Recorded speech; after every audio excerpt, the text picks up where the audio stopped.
আপনি একটা ভালো জিনিস করতে যাবেন, দেখবেন আপনার জীবনে আপনার সবথেকে কাছের মানুষগুলো বাধা হয়ে দাঁড়াবে। হ্যাঁ, কিন্তু আপনি যখন বিপদে পড়বেন তখন তাদের কাছে গিয়ে টু হেল্প চান, জীবনে করবে না। কারণ মানুষ হচ্ছে স্বার্থপর। স্বার্থ ছাড়া কেউ কারোর সঙ্গে মেশে না, যতটুকু আমার মনে হয়। কই স্বার্থ ছাড়া আপনাকে কেউ এসে 500 টাকার দিক দেখে নি কেমন পারুক, দেবে না।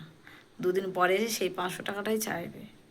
সেই জন্য মানুষের সঙ্গে মেশার আগে আপনারা 10বার ভাবুন যে আমি এই মানুষটার সঙ্গে মিশছি, এই মানুষটা কি আদৌ সঠিক, সে কি আমার আমাকে ব্যবহার করছে না তো। এগুলো একবার ভাবুন অন্তত, তারপরে তার সঙ্গে ভালোভাবে মিশুন। কারণ আপনাকে যারা ব্যবহার করছে, আপনার মনটা সাদাসিধে আপনাকে ইউজ করতে চাইছে, অন্তত একটু সাদাসিধে না হয়ে একটু ঘোলাটে টাইপের হন, দেখবেন সেটা হয়তো আপনার ভবিষ্যতের জন্য ভালো হবে।